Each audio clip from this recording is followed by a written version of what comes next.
How's it going, everybody? Welcome back. And today I'm going to be comparing ExpressVPN and NordVPN to hopefully figure out which one could be the best choice for you depending on your situation. I'll be talking about the features, servers, and privacy policy. But if you're looking for full individual reviews, especially if you want to look into some of the speed test results, you'll find the full reviews in the description down below. And you'll also find links to pricing discounts in the description as well. Okay.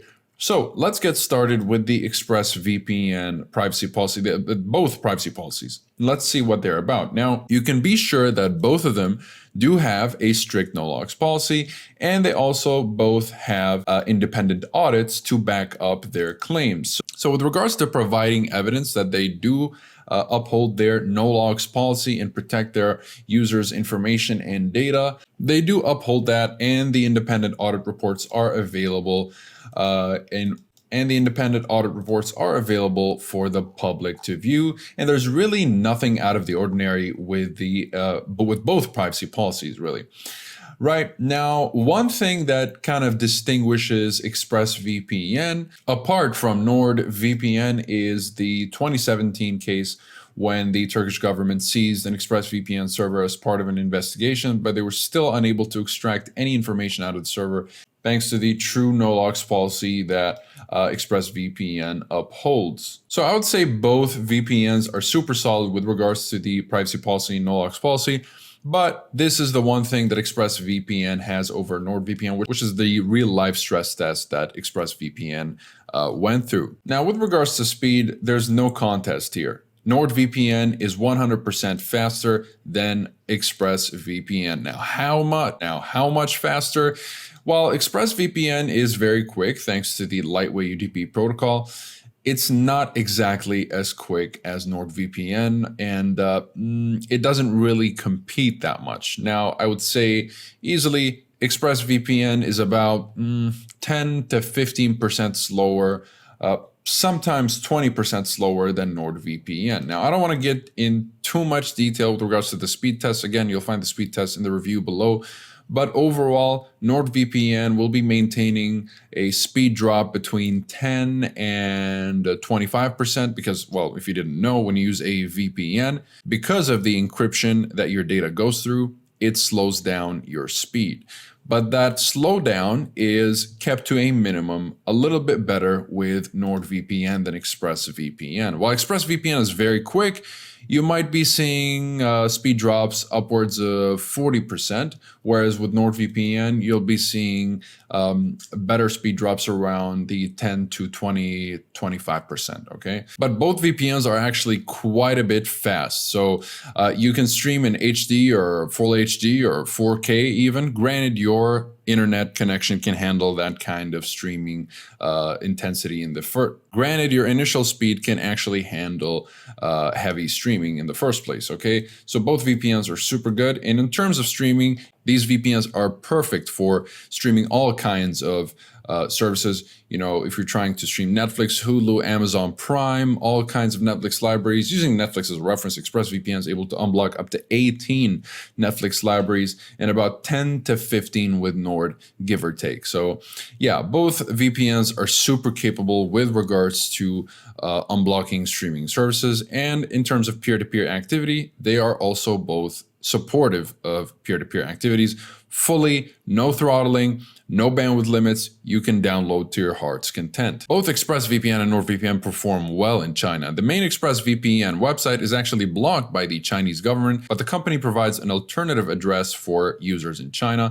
ExpressVPN is very aware of the challenges of keeping its service available in China. Although the service works in the People's Republic, there are sometimes server outages. However, both of these services have a solid record when it comes to getting around newly introduced blocks from the Chinese government. The proprietary obfuscation of ExpressVPN is actually on by default. You don't have to configure anything. It's just a plug and play VPN in China. Whereas with NordVPN, you might have to download the special version of NordVPN, which is identical to this one, but it's made for censorship heavy countries like China. Now, with regards to the features, first of all, you have over 3,000 servers in 94 countries with ExpressVPN and over 5,400 servers in 60 countries with NordVPN. So Plenty of servers and countries in both, except that you have 34 more countries with ExpressVPN and over 2,000 more servers with NordVPN. So pick which one you prefer depending on your needs.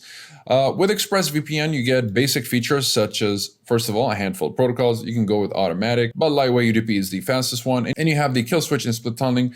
Both features are also available in NordVPN. The kill switch will stop your internet traffic if the VPN disconnects unexpectedly, preventing any leaks from getting out of your device. And split tunneling will allow you to choose which applications are routed through the VPN and which are not. So you can have specific applications use the VPN tunnel while the rest of your connection is left untouched by the VPN tunnel, or vice versa if you'd like. It's a very useful feature. And that's pretty much it. You have nothing to worry about here in advance, unless you want to opt out of sharing the crash report. So that's pretty much it. And you get the shortcuts here, which will show up once you connect to the VPN. They'll show up right here, which can be just a very kind of convenient shortcut to websites and whatnot. And there we go. That's how they show up. So let's just turn it off. And you'll be able to secure up to 5 devices per subscription with ExpressVPN, and it is very compatible with nearly every single modern device you can think of, and including NordVPN. Of course, it also is compatible with many devices, and it'll allow you to secure up to 6 devices per subscription. But what you get with NordVPN is a bunch of extra features such as specialty servers. Double VPN will route your connection to 2 servers rather than 1 for double the security. Onion NordVPN will give you the security of the Tor browser